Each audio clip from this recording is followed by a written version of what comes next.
తునికి ఇద్దరు భర్తలు. తుని పిచ్చుక, రాజు పిచ్చుక ఇద్దరికి పెళ్ళవుతుంది. రాజు పిచ్చుకకి చాలా కోపం. ఎప్పుడు కోపంగానే ఉంటాడు. తుని పిచ్చుక మాత్రం ఎప్పుడూ నవ్వుతూ ఉండాలి, ఆనందంగా ఉండాలి అనే మనస్తత్వంతో ఉంటుంది. రాజు పిచ్చుక చిన్న చిన్న విషయాలకి కూడా తుని పిచ్చుకతో గొడవ పడుతూ ఉంటాడు. దానితో తను చాలా బాధపడుతూ సర్దుకుపోతూ ఉంటుంది. ఒకరోజు రాజు పిచ్చుక ఉదయాన్నే పనికి వెళ్ళిపోతాడు. అప్పుడే తుని పిచ్చుక నెమ్మదిగా ఇంట్లో పనులు చేసుకుంటూ ఉంటుంది. ఇంట్లో వంట చేయడానికి ఏమున్నాయని చూసుకుంటూ ఉంటుంది. అప్పుడే తనకి ఇంట్లో ఉన్న వంకాయలు కనిపిస్తాయి. అవి మాత్రమే ఉండడంతో వాటిని తీసుకుని వంట మొదలు పెడుతుంది. కాసేపటికి తుని పిచ్చుక వంట చేయడం పూర్తయిపోతుంది. అప్పుడే ప్రశాంతంగా కూర్చుంటుంది.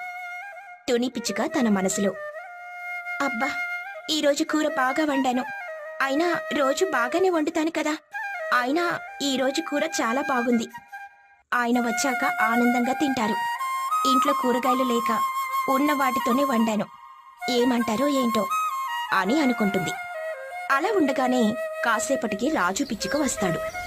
తుని పిచ్చుక చాలా ఆనందంగా రాజు పిచ్చుకకి భోజనం పెట్టడానికని అన్నీ సిద్ధం చేసుకుంటుంది. కాని రాజు పిచ్చుక చాలా కోపంగా ఉంటాడు.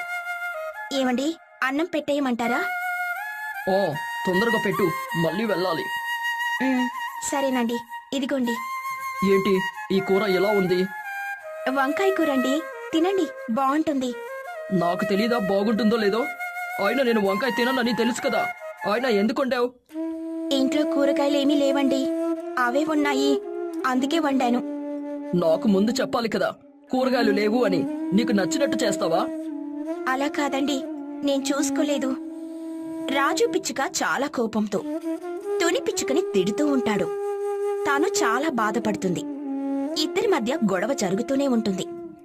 తుని పిచ్చుక ఎంత చెప్పినా రాజు పిచ్చుకకి అస్సలు కోపం తగ్గదు. ఇంకోసారి ఇలాంటి కూరలు వండకు. ఇంట్లో ఏవైనా లేకపోతే నాకు ముందే చెప్పు. సరేనండి, ఈ రోజుకి తినండి. నాకేం వద్దు, నువ్వే తిను, నేను వెళ్తున్నాను. ఆకలికి ఉండలేరండి, కొంచెం తినండి. ఈ కూర తినే బదులు బయట నేను హోటల్లోనే తింటాను. అనవసరంగా ఇక్కడి వరకు వచ్చాను. అలా కోపంతో వెళ్ళిపోతాడు. తుని పిచ్చుక భోజనం చేయకుండా కూర్చొని చాలా బాధపడుతుంది. కొన్నిసార్లు బాగానే ఉంటారు, ఒక్కొక్కసారి మాత్రం ఎందుకు కోప్పడతారో అస్సలు అర్థమవ్వదు. కూర బాగానే చేశాను, తినకుండానే నచ్చదు, వద్దు అని చెప్పి వెళ్ళిపోయారు. అసలు తింటేనే కదా ఎలా ఉందని తెలుస్తుంది అని అనుకుంటూ ఉంటుంది. అలా రోజులు గడుస్తూ ఉంటాయి. కొన్ని రోజులకి రాజు పిచ్చుకకి తుని పిచ్చుకకి బుజ్జి పిచ్చుక పుడుతుంది. తనంటే రాజు పిచ్చుకకి చాలా ఇష్టం. ఎప్పుడూ తుని పిచ్చుకపై కోప్పడతాడు కాని బుజ్జి పిచ్చుకని ఏమీ అనడు. ఒకరోజు రాజు పిచ్చుక పని నుండి వచ్చేసరికి ఆలస్యమైపోతుంది. మన సరదాగా బయటకెళ్దామా? ఓ సరే బుజ్జి, తీసుకుని వెళ్తానులే. ఎందుకు బుజ్జి, నాన్న ఇప్పుడే వచ్చారు కదా, కాసేపు ఆగు. ఎందుకు ఇబ్బంది పడతావు? ఎప్పుడోకప్పుడు తీసుకుని వెళ్తారులే. అది నిన్ను తీసుకుని వెళ్ళమందా? నన్నే కదా, నీకెందుకు?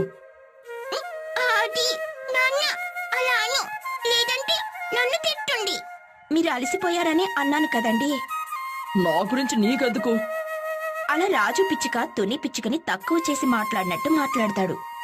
అలా అనడంతో తను చాలా బాధపడుతుంది. బుజ్జి పిచ్చుక మాత్రం ఆనందపడుతూ వాళ్ళ నాన్నకి సపోర్ట్ చేస్తుంది. బుజ్జి, మనమిద్దరం సరదాగా బయటకు వెళ్దాం. సరే నాన్న. అమ్మా, ఈలోపు మాకు వంట చేసి పెట్టు. అవునవును, సమయం పడుతుందిగా మేము వచ్చేసరికి. అన్ని రెడీగా ఉండాలి. అలాగే చేస్తానండి. అలా చెప్పి ఇద్దరూ బయటికి వెళ్తారు. తుని పిచ్చుక మధ్యాహ్నం వండిన అన్నం ఉండిపోవడంతో ఆ అన్నం వేడి చేసి రెడీగా పెడుతుంది. తనకి రాజు పిచ్చుక అనే మాటలకి చాలా బాధ అనిపిస్తుంది. తుని పిచ్చుక తన మనసులో, ఏంటో వీళ్ళు ఎప్పుడు నన్ను అనడమే పనిగా పెట్టుకున్నారు. ఒకరినేమైనా అంటే ఇంకొకరు గొడవ పడుతున్నారు. నన్నసలు పట్టించుకోవట్లేదు. నాకు ఎంత కోపం రావాలి వీళ్ళు చేసే పనులకి. నేనొక్క మాట కూడా అనట్లేదు కదా, మంచి చెప్పిన గొడవ పడుతున్నారు అని అనుకుంటుంది. తుని పిచ్చుక బాధపడుతూ ఉండగా కాసేపటికి రాజు పిచ్చుక బుజ్జి పిచ్చుక ఇంటికొచ్చేస్తారు. ఇద్దరూ చాలా ఆనందంగా ఉంటారు. తుని పిచ్చుక వాళ్ళిద్దరికీ భోజనం పెట్టడానికని చూస్తుంది. ఏం చేసావు తుని? ఏం చేయలేదండి, మధ్యాహ్నం వండిన అన్నం ఉందిగా, చాలా ఉండిపోయింది, అందుకే. అయితే ఇప్పుడేం చెయ్యాలి? ఆ అన్నం వేడి చేశాను, అదే తినేద్దాం. ఏంటి మధ్యాహ్నం అన్నమా? నాకొద్దు, నాకు చపాతీ కావాలి. అలా కాదండి, ఆ అన్నం ఉండిపోయింది, పడేసుకోవడం ఎందుకు? పడేయడం ఇష్టం లేకపోతే నువ్వు తిను, నాకు మాత్రం చపాతీయే కావాలి. అయినా అంత ఎక్కువ అన్నం ఎవరు వండమని చెప్పారు నీకు? మధ్యాహ్నం మీరు సరిగ్గా తినలేదు కదండి. అంటే ఏంటి, ఇప్పుడు నాది తప్పు అని చెబుతున్నావా? అలా అని రాజు పిచ్చుక మళ్ళీ తుని పిచ్చుకతో గొడవ పడతాడు. తనకేం చెయ్యాలని అస్సలు అర్థమవ్వదు. చాలా కోప్పడతాడు. ఎందుకిలా చేస్తున్నావు? నాన్నకు నచ్చింది వండొచ్చు కదా, నాన్నకి కోపం ఎందుకు వచ్చేలా చేస్తావు? నేను కోపం వచ్చేలా చేయడం ఏంటి బుజ్జి? మరి నాన్నకు నచ్చినవి ఎందుకు చేస్తావు? ఎప్పుడు అలానే చేస్తున్నావు. అవును, మీ అమ్మకి బాగా అలవాటు, ఎప్పుడు నన్ను తినడమే పని. అలా అని రాజు పిచ్చుక కోపంగా వెళ్ళిపోతాడు. తుని పిచ్చుకకి బాగా బాధగా అనిపించి తనకింకా ఏం అనడానికి తనకు అర్థమవ్వదు. చూడు, నాన్న అన్నం తినకుండా వెళ్ళిపోయాడు, ఇంకా నాకు కూడా అన్నం వద్దు. అసలిప్పుడు నేనేమన్నానని ఇద్దరు కావాలని గొడవ పడడం కాకపోతే? తుని పిచ్చుకకి ఇంకా విరక్తి వచ్చేస్తుంది. చాలా కోపంగా అక్కడి నుండి లేచి వెళ్ళిపోతుంది. తన గదిలో కూర్చొని చాలా ఏడుస్తుంది. రోజు జరిగే విషయాలు, గొడవలు అన్ని గుర్తు చేసుకుని చాలా బాధపడుతుంది. తుని పిచ్చుక తన మనసులో, వీళ్ళింకా ఎప్పుడు ఇలానే ఉంటారు, ఇంక నేను ఇక్కడ ఉండను, ఇక్కడి నుండి ఎక్కడికైనా దూరంగా వెళ్ళిపోతాను, వీళ్ళ మాటలకి నేను విసిగిపోయాను అని అనుకుంటుంది. తుని పిచ్చుక ఇంట్లో నుండి వెళ్ళిపోతుంది. రాజు పిచ్చుక వాళ్ళు చాలా వెతుక్కుంటారు. అలా ఒక 2 రోజులు గడుస్తుంది. ఒకరోజు ఉదయాన్నే రాజు పిచ్చుక వాళ్ళ ఇంటి తలుపు ఎవరో కొడుతున్నట్టు వినిపించడంతో రాజు పిచ్చుక వాళ్ళు వచ్చి తలుపు తీస్తారు. అప్పుడే తుని పిచ్చుక లూసీ పావురాన్ని పెళ్లి చేసుకొనొచ్చి దండలతో నుంచొనుంటుంది. తనని చూసి రాజు పిచ్చుక చాలా ఆశ్చర్యపోతాడు. తుని, ఏంటిది? ఇన్ని రోజులు ఎక్కడికి వెళ్ళిపోయావు? నాకు నచ్చిన చోటుకు వెళ్ళాను, ఈరోజు పెళ్లి చేసుకుని వచ్చాను. ఇదేంటి తుని, నువ్వు మళ్ళీ పెళ్లి చేసుకుని రావడం ఏంటి? నా ఇష్టం, నాకు నచ్చిన వాళ్ళని పెళ్లి చేసుకున్నాను. తిను మీలా కాదు, నాతో ప్రతిదానికి గొడవ పడడు. అలా అని పెళ్లి చేసుకుని వచ్చేస్తావా? అలా అయితే మళ్ళీ ఈ ఇంటికి ఎందుకు వచ్చావు? అలా రాజు పిచ్చుక తుని పిచ్చుకతో చాలా గొడవ పడతాడు. బుజ్జి పిచ్చుక భయంతో చూస్తూ ఉంటుంది. అమ్మా, ఇలా ఎందుకు చేశావమ్మా? ఇంట్లో నుండి ఎందుకు వెళ్ళిపోయావు? మీ ఇద్దరితోనూ గొడవలతోనూ నేను విసిగిపోయాను. మమ్మల్ని వద్దు అనుకున్న వాళ్ళు మాకు వద్దు, వెళ్ళిపో ఇక్కడి నుండి. నేనెందుకు వెళ్ళిపోతాను? ఈ ఇంట్లో నాకు కూడా హక్కుంది. అలా అని ఈ ఇంట్లోనే ఉంటావా? ఆ, ఉంటాను. మీకు ఉండాలని లేకపోతే మీరే వెళ్ళిపోండి. ఆ, మేం మాత్రం ఎందుకు వెళ్ళిపోతాం? మేం కూడా వెళ్ళము. అలా తుని పిచ్చుక వాళ్ళు ఒకవైపు, రాజు పిచ్చుక వాళ్ళు ఒకవైపు ఉంటారు. తుని పిచ్చుక లూసీ పావురం ఇద్దరూ చాలా ప్రేమగా మాట్లాడుకుంటూ చాలా బాగా ఉంటారు. వాళ్ళిద్దరినీ చూసి రాజు పిచ్చుక బుజ్జి పిచ్చుకకి బాగా కోపం వచ్చేస్తుంది. వాళ్ళు చూడు, ఎంత ఆనందంగా ఉన్నారు, మనల్ని మాత్రం బాధ పెడుతున్నారు. అవును బుజ్జి, నేను కూడా అదే చూస్తున్నాను. కోపం వస్తుంది. తిట్టడానికి అమ్మ కూడా లేదు, ఇప్పుడు తను మారిపోయింది. అవును బుజ్జి, ఎంత బాగా మాట్లాడుకుంటూ సరదాగా ఉన్నారో. అలా కుళ్ళుకుంటూ ఉంటారు. రాజు పిచ్చుక వాళ్ళు వంట చేసుకోవడానికి చాలా కష్టపడుతూ ఉంటారు. తుని పిచ్చుక మాత్రం ఏ వంట చేసినా లూసీ పావురం ఆనందంగా తింటూ ఉంటాడు. అబ్బా తునే, వంకాయ కూర చాలా బాగుంది. అవునా? పోనీలేండి, ఇన్నాళ్ళకి మీరన్నా పొగిడారు. ఎంత ప్రేమగా చేసినా గుర్తించిన వాళ్ళు కూడా ఉంటారు. అవును తునే, వాళ్ళకి ప్రేమ అంటే తెలియదు కదా. మీరు బాగా తినండి, ఏం కావాలంటే అది వండి పెడతాను. నువ్వు ఎక్కువగా కష్టపడుకుతునే, ఏముంటే అదే తింటాను. అలా ఇద్దరూ మాట్లాడుకుంటూ ఉంటే రాజు పిచ్చుక చూస్తూ ఉంటాడు. తానన్న మాటలవి అన్నీ గుర్తొస్తాయి. బుజ్జి పిచ్చుక కూడా చాలా బాధపడుతుంది. అప్పుడే రాజు పిచ్చుక చాలా బాధగా తుని పిచ్చుక దగ్గరికి వెళ్తాడు. తుని, నన్ను క్షమించు, నువ్వు ఇలా ఉంటే నాకు చాలా బాధగా ఉంది. మీరు నన్ను ఎప్పుడు తిడుతూ ఉంటే అంతే బాధపడ్డాను. నా తప్పు నాకు అర్థమైంది. నువ్వు నన్ను చాలా అర్థం చేసుకున్నావు. ఇప్పటి నుండి నేను నీకు నచ్చినట్టే ఉంటాను, చాలా ప్రేమగా ఉంటాను, ఎప్పుడు ఏమీ అనను. నువ్వు నాతోనే ఉండు. నువ్వు పెళ్లి చేసుకుని ఎన్నో రోజులు కూడా కాలేదు. నువ్వు మాకు కావాలి, బుజ్జికి కూడా కావాలి. అలా అని నా భార్యని నన్ను వదిలేయమని అంటున్నారా? ఓ లేదు లేదు, మీరు తనని వదిలేయండి. ఇంకిప్పుడే నీ విలువ మాకు అర్థమయ్యింది. అలా ఇద్దరూ చాలా బాధపడతారు. వాళ్ళనలా తుని పిచ్చుక చూడలేకపోతుంది. సరే, ఇంక బాధపడకండి. నేనేమి ఈయనని పెళ్లి చేసుకోలేదు. ఇదంతా నాటకం. మీ తప్పు మీకు అర్థమవ్వాలనే ఇలా చేశాను. అలా తుని పిచ్చుక చెప్పడంతో ఇద్దరూ చాలా ఆనందపడతారు. దానితో వాళ్ళ తప్పు అర్థం చేసుకోవడం వల్ల ముగ్గురు సంతోషంగా. ఎండాకాలంలో కుండ కూలర్. తుని పిచ్చుక బుజ్జి పిచ్చుక వాళ్ళు బాగా పేదవాళ్ళు.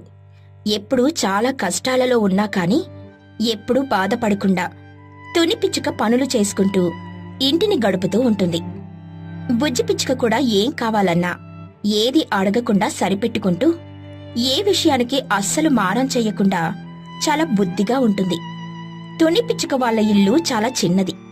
ఇంట్లో ఫ్యాన్ కూడా ఉండదు.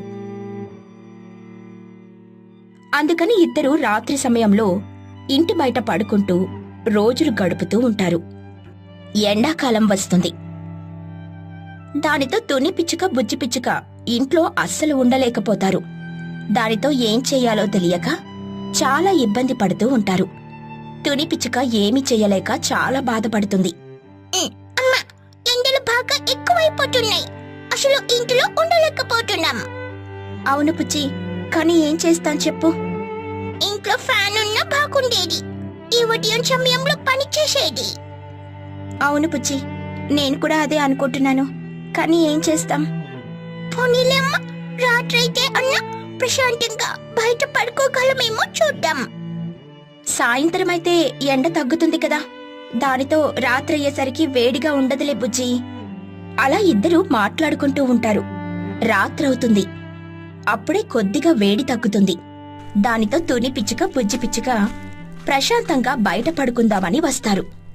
అంతే, బాగా ఉక్కపోస్తూ ఉంటుంది. దానితో ఇద్దరూ చాలా బాధపడతారు. ఆ వేడిలో ఎలా పడుకోవాలా అని అనుకుంటూ ఉంటారు. అమ్మో, రాత్రైనా కాని వేడిగానే ఉంది బుజ్జి. అవునమ్మా, చాలా ఉక్కపోటుగా ఉంది. ఇలా పడుకోవడం చాలా కష్టం. కానీ ఏం చేస్తాం బుజ్జి, అయినా ఉదయం చాలా వేడిగా ఉంటుంది కదా. రాత్రైతే తగ్గిపోతుంది అంటే ఎలా తగ్గిపోతుంది? రోజంతా ఎండ వల్ల భూమి లోపల కూడా వేడిగానే ఉంటుంది కదా. మరి ఇప్పుడు ఏం చేద్దామమ్మా? ఈ రోజుకి భరించు బుజ్జి. ఉదయం ఏదో ఒకటి ఆలోచించుకుందాం. అలాగేనమ్మా, ఈ ఎండలు తొందరగా తగ్గిపోతే చాలు. ఇప్పుడే మొదలయ్యాయి కదా బుజ్జి, పోను పోను ఇంకా ఎక్కువ అవుతాయి. కాసేపు అలా మాట్లాడుకొని ఇద్దరూ పడుకుంటారు. కాని ఎంతకీ నిద్ర పట్టదు. చాలా ఇబ్బంది పడుతూ వేడికి తట్టుకోలేకపోతారు. తుని పిచ్చుక చాలా బాధపడుతుంది. తుని పిచ్చుక తన మనసులో, అయ్యో చాలా వేడిగా ఉంది, నేనే ఉండలేకపోతున్నాను. బుజ్జి ఎలా ఉండగలదు? తను ఎన్ని రోజులు అడగలేదు కాని ఇంత వేడికి తాను అస్సలు ఉండలేదు. ఈసారి నేనే ఏదో ఒకటి చెయ్యాలి.